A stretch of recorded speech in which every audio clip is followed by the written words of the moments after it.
నేను జస్ట్ 1 మంత్లో నా యూట్యూబ్ ఛానల్ని మానిటైజ్ చేశాను. మీరు కూడా సేమ్ రిజల్ట్ అచీవ్ చెయ్యొచ్చు. అది ఎలా అంటే ఈ వీడియోలో కంప్లీట్ ప్రాసెస్ చెప్పుతాను.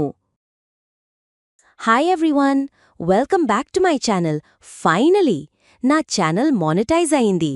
అండ్ టుడే నేను నా కంప్లీట్ జర్నీ షేర్ చేస్తాను. How I got monetized in just 1 month.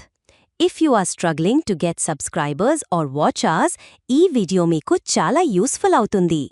స్టార్టింగ్లో నాకు కూడా వ్యూస్ రావట్లేదు. సబ్స్క్రైబర్స్ స్లోగా పెరిగారు. అండ్ ఆనెస్ట్లీ చాలా ఫ్రస్ట్రేషన్ ఉండే. What I changed. అప్పుడు నేను 3 మెయిన్ చేంజెస్ చేశాను. 1. కన్సిస్టెన్సీ. డైలీ కాకపోయినా వీక్లో 3-4 వీడియోస్ అప్లోడ్ చేశాను. 2. Shorts strategy. షార్ట్స్ మీద ఫోకస్ పెట్టాను బికాస్ ఫాస్ట్గా రీచ్ వస్తుంది. 3. SEO titles. Correct keywords use చేశాను, like YouTube monetization Telugu, earn money online. Within few weeks views increase అయ్యయ్యాయి. సబ్స్క్రైబర్స్ ఫాస్ట్గా పెరిగారు.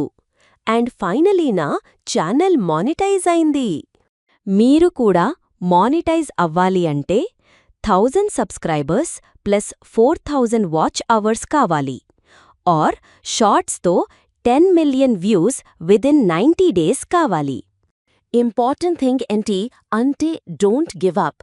కన్సిస్టెన్సీ అంటే డెఫినెట్లీ రిజల్ట్ వస్తుంది. If you found this video helpful, like చెయ్యండి. మీ ఛానల్ మానిటైజ్ అయిందా లేదా కామెంట్లో చెప్పండి. And don't forget to subscribe for more YouTube tips. Thanks for watching మళ్ళీ. నెక్స్ట్ వీడియోలో కలుద్దాం.